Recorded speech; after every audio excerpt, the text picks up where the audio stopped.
La Suprema Corte de Justicia de la Nación está a días de terminar una etapa e iniciar otro, debido a la reforma al Poder Judicial que cambió el tablero de jueces, ministros y magistrados.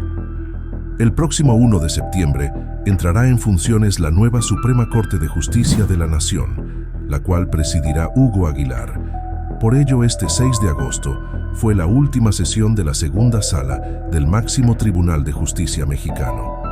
En la clausura de los trabajos, el ministro Javier Lainez Potisek mencionó que, con respeto y gratitud, declaró cerrada la sesión de la segunda sala de la Suprema Corte de Justicia de la Nación y, entre aplausos, terminó llorando. Por fin el pueblo de México logró sacar a estos jueces, magistrados y ministros que se servían del pueblo, quienes ganaban millones de pesos al mes, pero ahora todo se ha acabado. Por eso mismo ahora se despiden llorando, porque no habrá otro lugar donde roben tanto dinero. Ante este tenor, la presidenta de México ya está iniciando con un nuevo plan para iniciar con la reforma electoral, poniendo al frente a Pablo Gómez para comenzar con este cambio profundo que anhelaba el presidente Andrés Manuel López Obrador.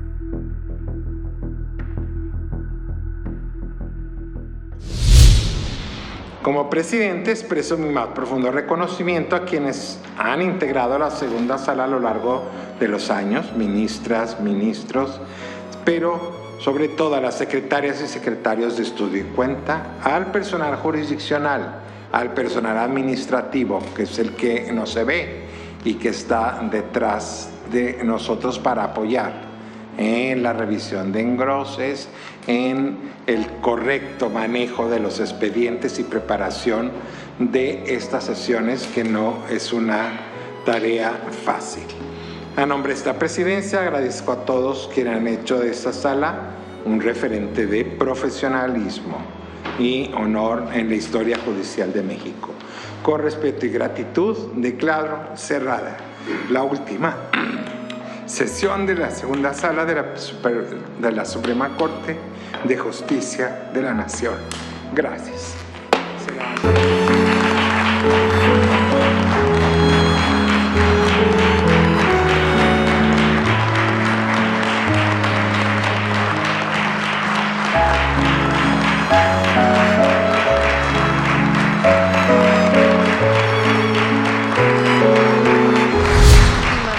De una sala de la Corte, que por cierto las movieron cada 15 días, antes eran más cercanas, pero como ya están haciendo sus maletas, pues decidieron que se iban a ir cada 15 días. No resolvieron temas muy importantes, como lo sabemos, la resolución sobre la deuda de pago de impuestos,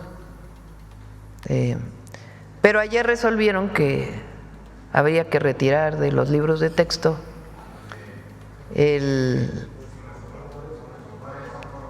lo que dijo Lorenzo Córdoba en una llamada de teléfono, pero la vamos a recordar para que…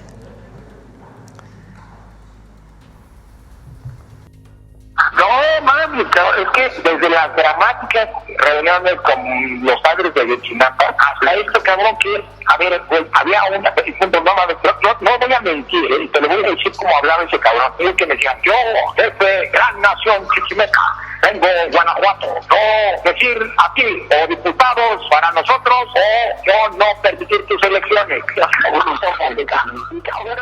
Cuando te estoy diciendo que no va a decir, es que este güey, yo no sé si sea cierto que hable así, cabrón, pero no mames, dio mucho llanero solitario, cabrón, con eso del toro, cabrón, no mames, cabrón, no faltó decir, ¿qué te faltó? Que le faltó decir, yo, gran jefe de toro sentado, líder, gran nación chichimeca, no mames, cabrón, no.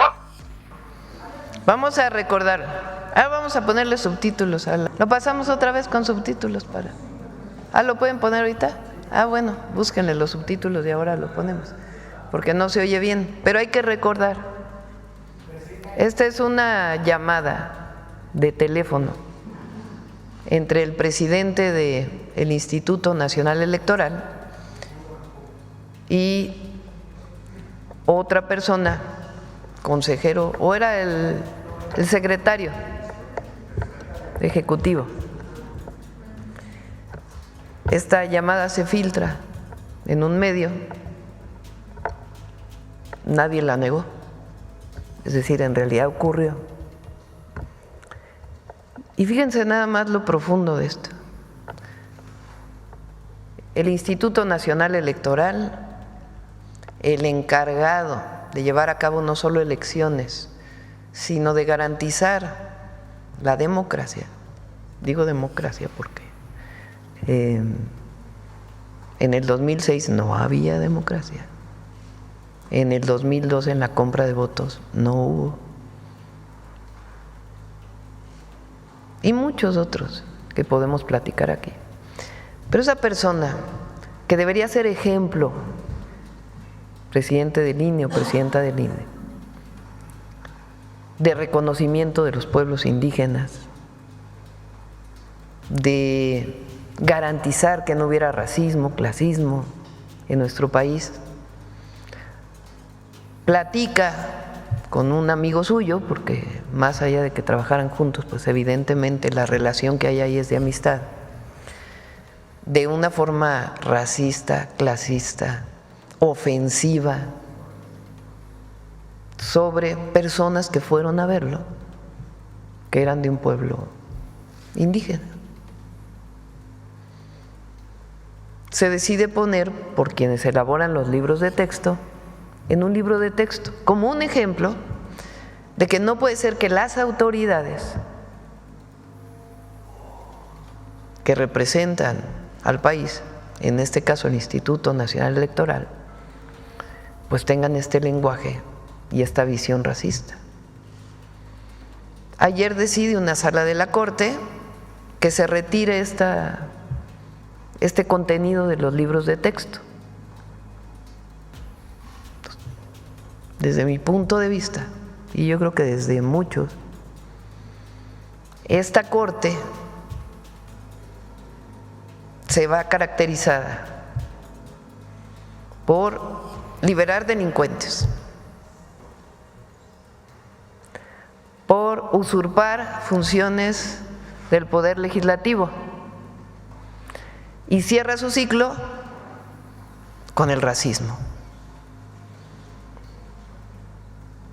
con una acción que promueve el racismo. Ellos dicen que es para protección de la persona, pero lo cierto es que era un servidor público en su momento. Y es muy importante que en los libros de texto de nuestro país quede claro que no puede haber en nuestro país ni racismo, ni clasismo, ni cualquier forma de discriminación, y que una autoridad que representa una institución pública no debe nunca dirigirse a otra persona con discriminación, y en particular de esta forma burlona, ofensiva, contra personas que lo fueron a visitar de pueblos indígenas, pidiendo su participación, entonces como presidente del INE. Entonces, bueno, cierra la Corte con esta resolución.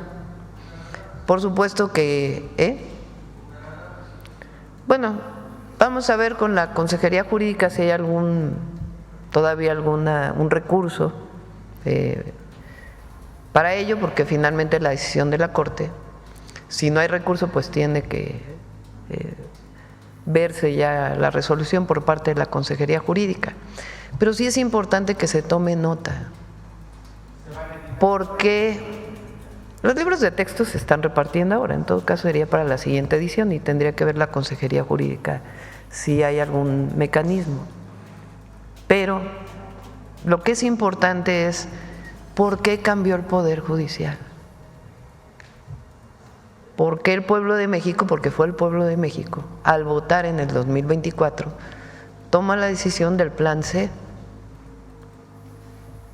para cambiar al Poder Judicial en México. Entonces, esto se tiene que seguir recordando. Lo primero que debería de haber habido era una disculpa pública. pero no la hubo. ¿Por qué? Pues porque defiende su punto de vista. O sea, mucha hipocresía, porque hablan de democracia, hablan de intolerancia, critican a la presidenta que porque es una autoritaria, a la 4T que porque nos dirige al autoritarismo. Pero esto sí. No, esto no. Y esto debería ser una visión de todo México, de todo mexicano y mexicana.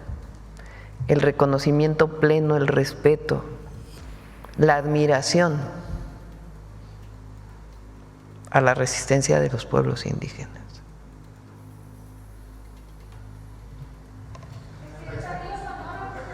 Ya está con subtítulos.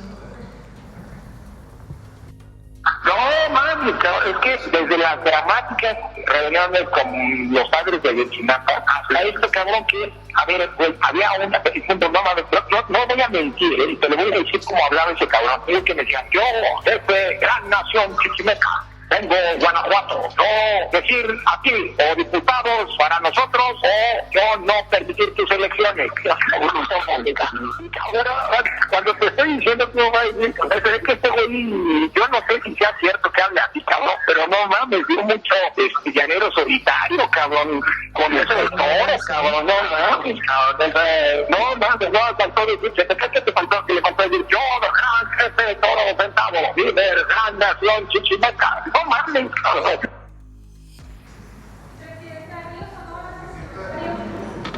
Bueno, ¿quién más? A ver, aquí. Y justo antes de concluir, ¿cuál es la iniciativa preferente que estarían planteando? ¿Cuál es la prioridad en el legislativo, presidenta, tras reunirse con los coordinadores de ambas cámaras?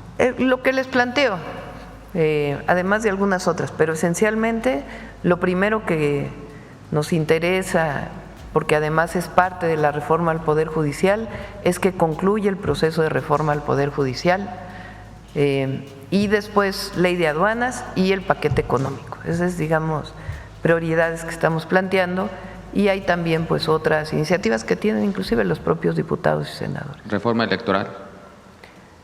Esa va a haber un proceso de discusión. Pablo tiene la encomienda de iniciar un proceso abierto de discusión sobre la nueva reforma electoral en nuestro país. Así que iniciamos con el asunto electoral. Venga, Pablo, a ver, arráncate. Bueno, la presidenta ha decidido crear una comisión presidencial con el propósito de abrir un debate, una discusión, una consulta al pueblo a través de diversos medios, un preguntar también a través de encuestas y un ir elaborando un proyecto de reforma electoral que ponga las cosas un poco más acordes, o mejor dicho, completamente acordes en la medida de lo posible con la situación del país. Entonces, lo que ha motivado esta creación, o la creación de la comisión presidencial, es abrir un proceso muy abierto, sin un proyecto previo. Eso. Dando simplemente o consignando simplemente que el país cambió mucho, y tenemos un sistema electoral que fue diseñado con muchos parches a través de bastantes años, que pues ya no está acorde con varios elementos. Hace varios sexenios que no había en México una mayoría política, ¿no? Hoy tenemos una fuerza política mayoritaria. Tenemos un sistema de partidos que se movió totalmente. Sus parámetros tradicionales están completamente movidos. Tenemos un una participación popular a través de instancias democráticas, no solamente la libertad de comunicación de ideas, sino también de acción, pues como nunca había habido.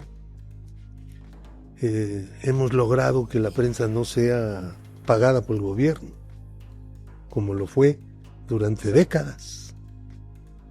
Hemos logrado por primera vez, ya desde las elecciones de 2021, que fueron las primeras organizadas en el nuevo escenario político nacional, por primera vez el gobierno federal no compró votos. Esto es un hito. Eso no se había visto desde tiempos ya inmemoriales, ¿no? Así es. Tenemos más cambios. Hay un cambio también, no solamente democrático, político, participativo, sino también un cambio cultural. Como se aplica desde el gobierno un programa social muy ambicioso, como se está modificando la política económica todo el tiempo, hay un proceso de continua modificación de las prioridades nacionales, de los énfasis, de la utilización del gasto público, que se reorganizó casi por completo. Entonces tenemos unas perspectivas nuevas, ¿no? Sí, ya podemos aspirar al progreso. Hemos disminuido el número de personas en la pobreza. Estamos logrando nuevas metas cada vez. Entonces, el programa de la transformación no se puede detener, porque cuando un acontecimiento histórico de este calibre se detiene, se hunde y es carcomido por su propio conservadurismo. No tenemos nada que conservar, como no sea, nuestras tradiciones populares, las cosas que se conservan, son la expresión directa de la historia, pero me refiero, no tenemos nada que conservar como sistema sociopolítico. Todo lo podemos y lo hemos estado reinventando, señaladamente la elección de los jueces, que es un hito, es un hito con el que soñó Morelos. Morelos puso la elección de los jueces en la Constitución de Apatzingán y prohibió el nepotismo en la Constitución de Apatzingán. Y nosotros seguimos en los propósitos de Morelos, pero pues ya pasaron algunos años, ¿no? Desde 1812 pues ya ocurrió algo. Entonces, estando en eso,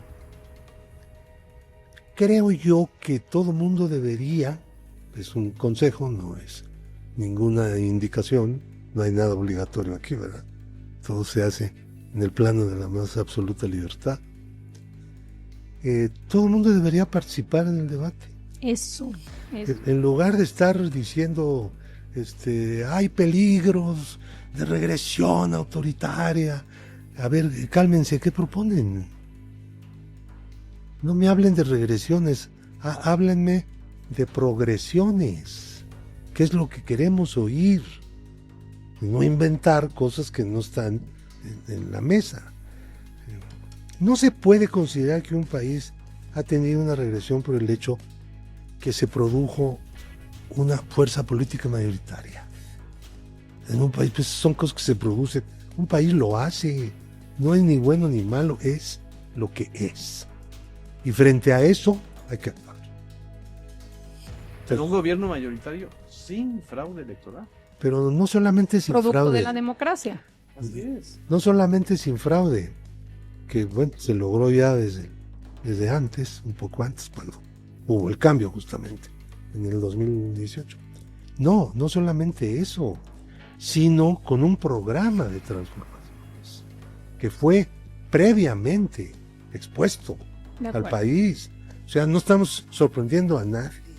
De acuerdo. Pero a ver, Pablo, un poco como para ir pensando en qué tipo de temas son los que podrían ponerse sobre la mesa, en el entendido de que no hay un proyecto escrito, no hay una base en la cual, bueno, ya a partir de esto vamos a discutir, sino que se trata de generar espacios donde todas y todos pueden participar y repensemos el sistema democrático para fortalecerlo. ¿Qué tipo de cosas podrían discutirse? Así, Genaro, como ¿qué pensamos que son esas áreas de oportunidad donde podría haber una discusión nutrida?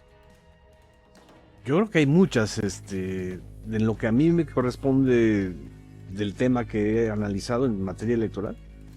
Yo creo que el modelo de comunicación política que se heredó después de la elección del 2006, después del fraude del 2006, este modelo de comunicación política que privilegia el spot, la spotización, el empaquetar, el diálogo de los partidos o de los candidatos o candidatas con la sociedad en spots, creo que ha sido un error terrible.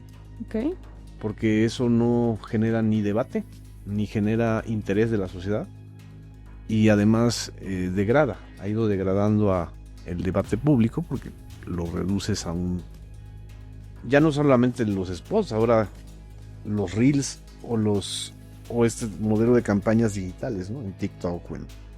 Yo creo que ese modelo de comunicación hay que replantearlo, hay que plantear debates. La primera iniciativa, que es el Plan A, no sé si Pablo me lo puede confirmar, planteaba más debates y menos spots, es decir, más posibilidad de que hubiera debate frente a la sociedad, ¿no? Ese es un tema, uno de los muchos temas, pero creo que hay otros muchos que son importantes, ¿no?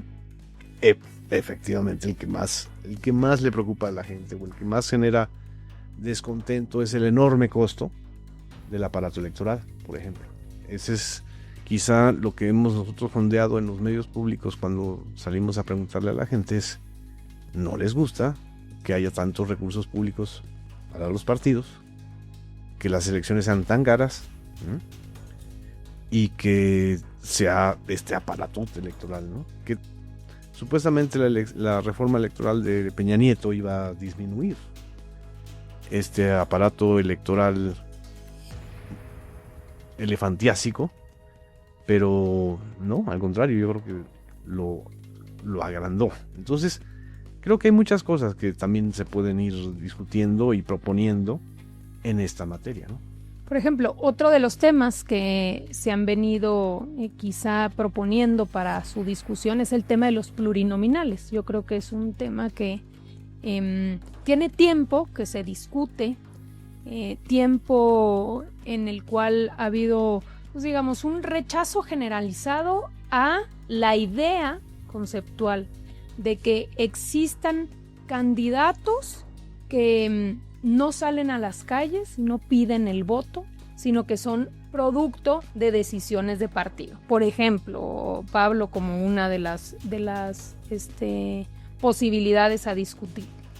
¿Cómo se puede generar un esquema en el cual todos los candidatos, independientemente de dónde salgan, pidan el voto, y en todo caso que según se gane mayoría, hay espacios para que gane las mayorías, como hoy, pero que los plurinominales no vengan de una lista, sino en todo caso que puedan venir de segundos mejores perdedores, de terceros, cuartos mejores perdedores, para así tener una representatividad más plural. Digamos, es una de las cosas que se ha venido planteando también, un esquema más parecido al de la Ciudad de México, pero entiendo es uno de los temas. Otro que tiene que ver con lo que Genaro... Pero a ver, toquemos primero A ver, adelante. Porque no existe un proyecto ya elaborado en este momento vigente, que el gobierno esté considerándolo como lo mejor, sino que tenemos que discutir. Evidentemente, lo que tenemos que discutir es la representación popular. No que si plurinominales o esto o lo otro, sino el sistema de representación del pueblo en los órganos colegiados, desde los ayuntamientos, los congresos locales, Congreso de la Unión, todos aquellos donde la ciudadanía se representa. Entonces, tenemos que encontrar no el sistema copiado de Alemania, que ya también está en crisis allá, ¿verdad? Claro. Y también aquí, porque mientras en Alemania, pues, un elector puede votar por partidos completamente distintos en la misma elección. En una urna nombran 1 y en otra urna nombran 200 de otro partido o de otros partidos. Esto se puso aquí en el año 78, 77, 78, con la reforma política primera que hubo. Ujú. Bueno, era para que la oposición tuviera alguna representación. En este momento lo que estamos viendo es que quien se representa no son las corrientes opositoras y los miembros de los partidos, sino son sus líderes. Exactamente. Tienen el monopolio de 200 asientos Exacto. en la Cámara de Diputados, Así es. de 32 asientos en la Cámara de Senadores. Esa es la realidad contabilizadamente, ¿no? Dicho. Entonces, ¿cuál es aquí la cosa? Hay que discutir cuál sería el sistema de representación del pueblo que más acorde con lo que estamos viviendo, sin volver a caer en vicios que quizá no se pensaron cuando se hizo aquella reforma, pero que con el tiempo se fueron generando, Sí, fueron pervirtiendo, porque se les agregaron más cosas en materia del sistema de prerrogativas. El sistema de comunicación social se hizo un sistema de incomunicación entre los partidos y el pueblo, ¿no? Con 10 segundos no puedes comunicarte, Nada. pues si no estás vendiendo jabones, ¿no? Así. Pues, ¿o qué quieres embarcar a alguien con que los jabones embellecen? Pues es la técnica publicitaria comercial. Eso no se puede llevar a la comunicación política. Jóvenes, mi estimado Pablo, el TikTok es un asunto ya de segundos. También, digamos, en ese sentido. Pero el adoptar- TikTok no es, digamos, para exponer un programa de transformación o de conducción conservadora de un país, que son los dos grandes programas que en las elecciones se confrontan, ¿no? El programa de las transformaciones y el programa de las conservaciones, ¿no? Entonces, pero para eso se necesitan Debate. otros elementos. De acuerdo, el debate, el contraste, ¿no? ¿Qué propones tú? ¿Qué propongo yo? Que se aclare respecto a este otro tema. Es el sistema de partidos el que tenemos que resolver. No es un asunto de si pluris o estos o los otros. Inventemos un sistema de partidos nuevo, sin los vicios que hay ahora, con el propósito de que los partidos sean más responsables, pero no en general, sino frente a sus propios afiliados, Así es. frente a su propia gente, a la que dicen representar, que de repente no representan en absoluto. Y yo quisiera aspirar, si es que se puede, a que esto que se está abriendo ahora con esta comisión sea el inicio de un debate sin prejuicios, sin predeterminadas De acuerdo. cosas. Sí, porque también, digo, ahora, ¿qué es lo que sale? Es la oposición diciendo, Dios, ya nomás les falta la reforma electoral para acabar con la democracia, obviamente con la misma narrativa, digamos, del autoritarismo que se han inventado, porque no hay gobierno más democrático que el de la presidenta, francamente, y el del presidente Andrés Manuel López Obrador, pero bueno, salen con este supuesto miedo. Entonces, digo, aclarar, y aquí que tenemos a Pablo, ¿de qué se trata este ejercicio? Es, abramos el debate. Y no es cómo desaparecen ellos, pues si no necesitamos una reforma electoral, con todo respeto, lo decimos para que se vayan haciendo cada vez más chiquitos. Lo han hecho con su actuar corrupto, sistemático, que han venido la verdad, desapareciendo del mapa. Digo, no quiero de una vez, aprovecho, pero miren nomás, o sea, no es que lo digamos nosotros, un PRI de 6%, un PRI de 6%, un PAN de 14%, un Movimiento Ciudadano de 6%. Entonces no es que es una reforma para ver cómo todavía se hacen más chiquitos, no, si ellos solitos hacen esa chamba. Aquí la cosa es cómo logramos un sistema electoral que en materia de medios de comunicación se fue a fortalecer el debate, lo profundo, cuáles los contrastes entre los diferentes proyectos de país, cómo tenemos un Congreso que sea que represente mejor a la sociedad, quiénes son esos candidatos, de dónde salen. Por ejemplo, el tema del costo de las elecciones, lo decía Genaro, el propio costo de los partidos políticos.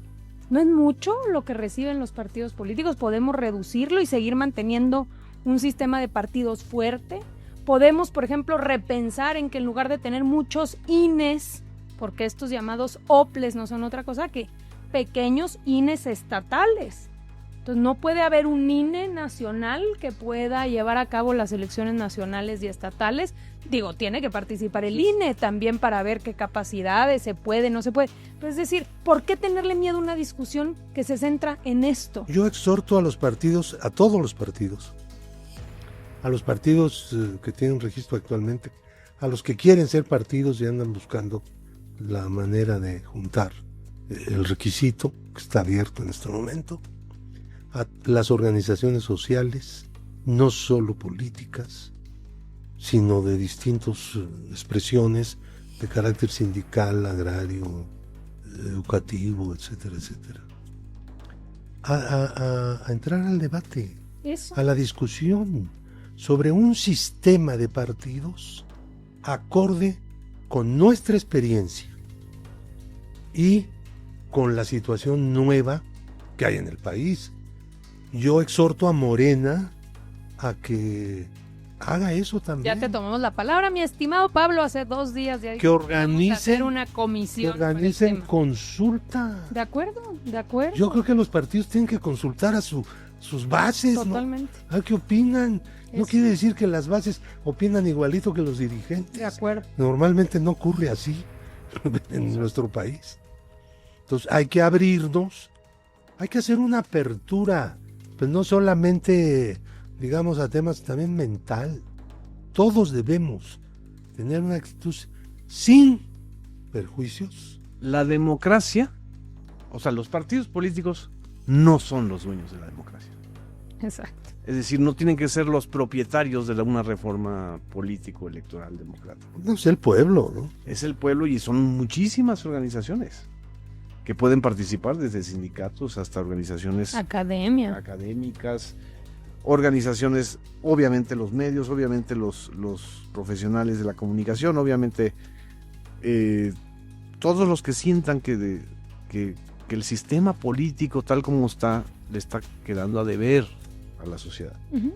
Es decir, es romper el monopolio de la partidocracia, que desgraciadamente parece que esa es la posición de algunos que a mí me ha sorprendido, de decir que, bueno, que las reformas electorales, y aquí Pablo ha estado desde la más importante reforma electoral de los años 70 hasta la fecha, participando en esta discusión. Ellos ya hicieron una máxima, que las reformas electorales siempre las propone la oposición, que así ha sido desde la época de Reyes Heroles, lo cual es absoluta mentira. Falso, claro. Y además ahora resulta, ¿no? Lo dice Palito Moreno. Sí, o sea, no. Dejen a nosotros aquí establecer la redacción. Ahora, lo que sí sería importantísimo y sería deseable es que participen. A ver, nosotros ya dijimos, vamos a hacer una comisión porque queremos hacer una consulta amplia. ¿Qué no puede hacer su consulta los panistas? Sirve que hasta bajan, ¿no? Con su militancia, algún pretexto necesitan estos cuates para ir a territorio. ¿O Alito? ¿No? A ver, entonces, ¿Ugalde o Pablo Gómez para dirigir este debate? No, la verdad que regresando al tema, ¿no? Y a la importancia que tienen estos espacios, sí sería, sin lugar a dudas, me imagino, Pablo, que es un asunto no inmediato, ¿no? Porque también pareciera como si ya se va a aprobar mañana, apúrense. Estamos hablando, entiendo, de un proceso abierto de discusión que tendrá sus tiempos y que habrá la posibilidad de ir abriendo la discusión en los diferentes temas a plantear. ¿No es así? Sí, así es, no hay un calendario predeterminado así de principio. Y al principio está hecho, ¿no? El final, pues hay que ir viéndolo. El caso es de que si logramos despertar el interés en los temas de una reforma electoral, vamos a conquistar algo que es valiosísimo, que la sociedad esté pendiente de cuáles son las reglas a través de las cuales se va a seguir disputando el poder en su propio país. Eso es básico que un ciudadano lo sepa. La República está integrada por ciudadanos y ciudadanas. Ellos son los miembros, los socios de la República, y todos esos procedimientos, usando por la libertad política. El número 1 de nuestro temario son las libertades políticas. Sin libertades políticas no podemos tener ningún progreso. No. Y esa es historia pura de México. Eso lo ha enseñado la historia. Hemos tenido periodos de mucha estabilidad, pero también de mucha represión dentro de la supuesta estabilidad. El poder, no había quien disputara el poder en este país, y el poder reprimía, justamente para no llegar a la situación en la cual el poder mismo entrara en la disputa, ¿no? Y así estuvieron sexenios. Bueno, o sea, hemos sabido el valor de las libertades políticas.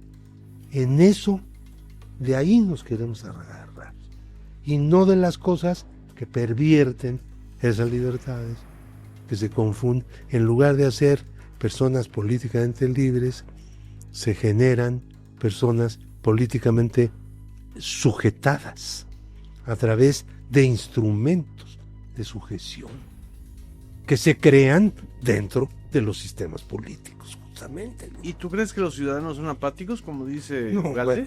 Bueno, nada más quiero que me digas una cosa.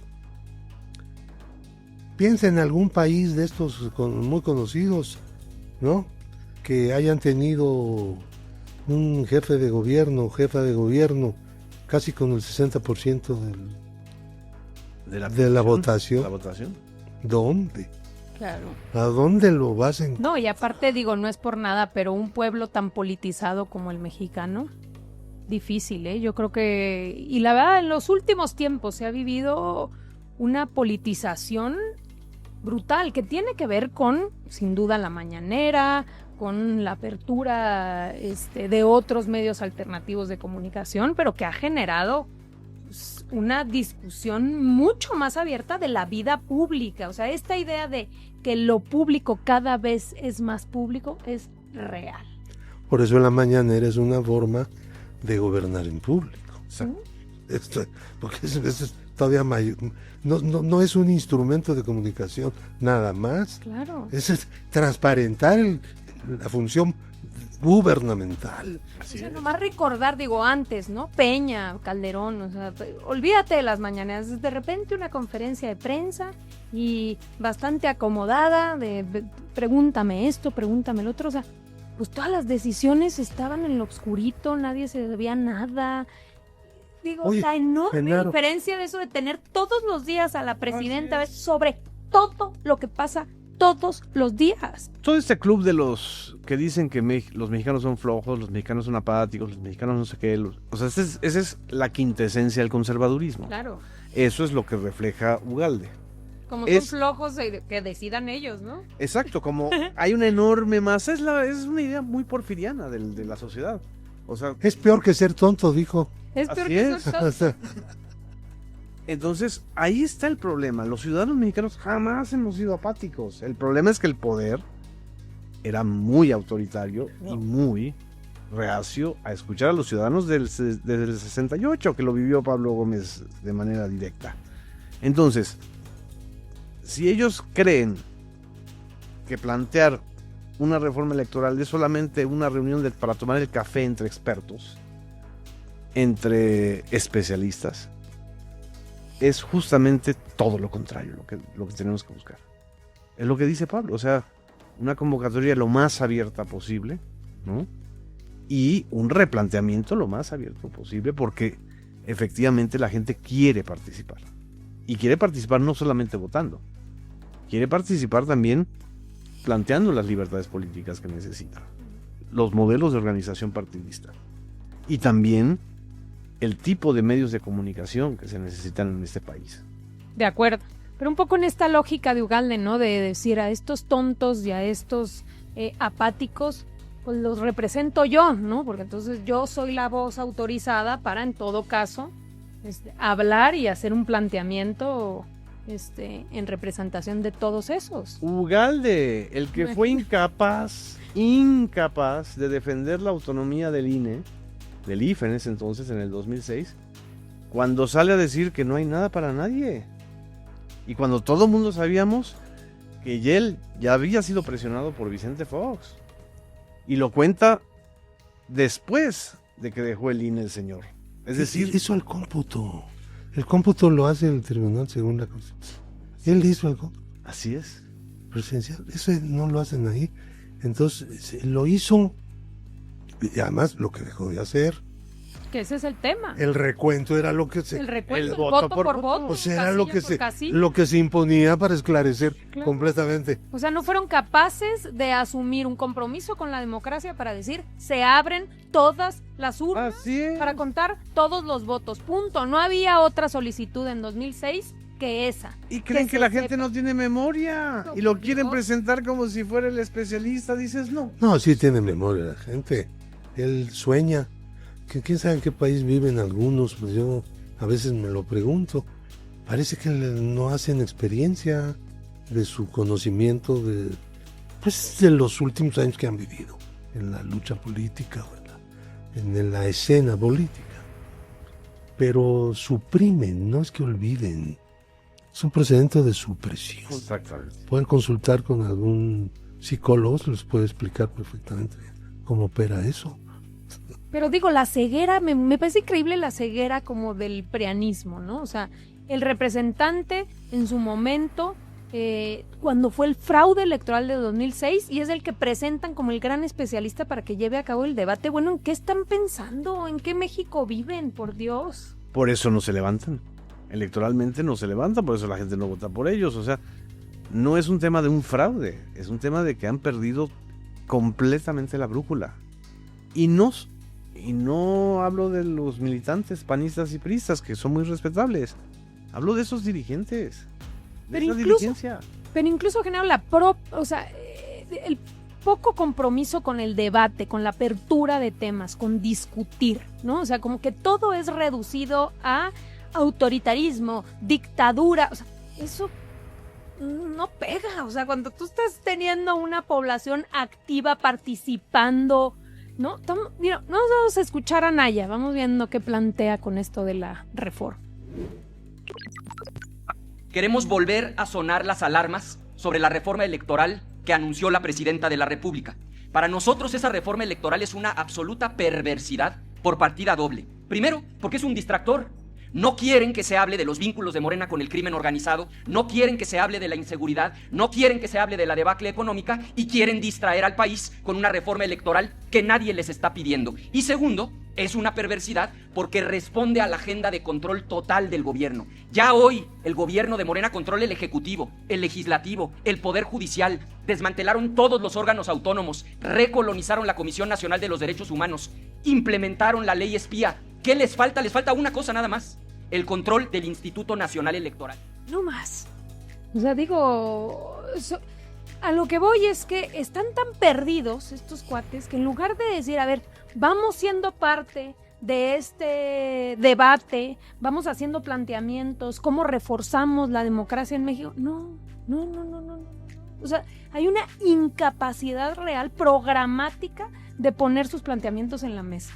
Yo insistiría en convocar a los partidos, si acaso así lo consideran conveniente, dentro de su libertad, Pues ojalá. tomar las decisiones que sean, de formular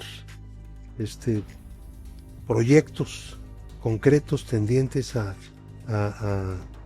perfeccionar, si lo quieren decir así, sin decir reformar, diciendo algo más tenue, como perfeccionar el sistema electoral mexicano.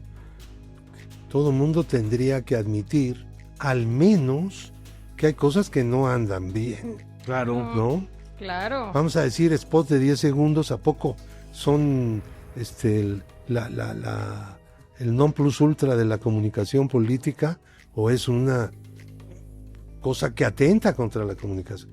Por poner el caso que tú decías, pero cualquier otro tema que se ponga sobre la mesa que tiene que ver con el sistema electoral, pues se puede hacer algún planteamiento de mejora, sobre todo de aquellos que son o dicen ser los conocedores de los sistemas político-electorales en el mundo.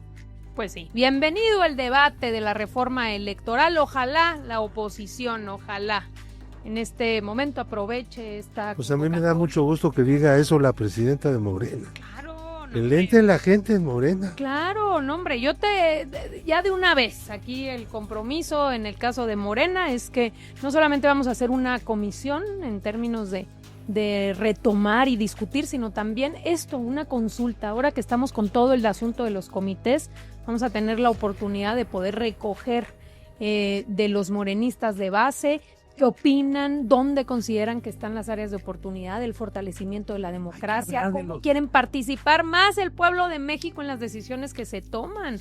En el caso de los ayuntamientos, los problemas no solamente son de la representación del pueblo en los órganos del poder municipal, sino de las funciones de los cabildos. De acuerdo. De la manera en cómo los regidores hacen un modus vivendi con el presidente municipal para hacérsela una a una y adquirir ciertas prebendas y ciertos beneficios, haciendo una especie como de algo amafiado, ¿no? En lugar de algo representativo. O sea, el cabildo es la institución democrática primigenia cuando el mundo salía del feudalismo para ingresar a la libertad, ¿no? Vamos a decir, exacto, o a la posibilidad de la libertad entonces. Y nosotros no hemos terminado de diseñar nuestro cabildo abierto, nuestro grado de intercomunicación entre los representantes populares y los electores de manera permanente en el manejo del gobierno municipal. De acuerdo. Pues muy bien, ahí dejamos este tema, pero cuentas con nosotros, nuestro estimado Pablo, para poder participar en esta discusión amplia y para poder aprovechar para que todos los que nos escuchan y los que no nos están escuchando, pero para poder abrir esta discusión. A ver, vamos pasando, si les parece bien, a otro tema, pero antes de pasar al asunto de el caso Vallarta y de todo este montaje que se dio en su momento, nada más dos cosas que no podemos dejar pasar. Uno, la comunicación de la presidenta. Oigan, la comunicación de la presidenta con el presidente Donald Trump, nuevamente con esta frente en alto, con esta capacidad de diálogo, con esta capacidad también de convencimiento, de apostar por la colaboración y nunca por la subordinación. La presidenta habla con el presidente Trump y se suspende finalmente la imposición por ahora de aranceles, 90 días más para seguir en las mesas de negociación. ¿Cómo ven este asunto? Creo que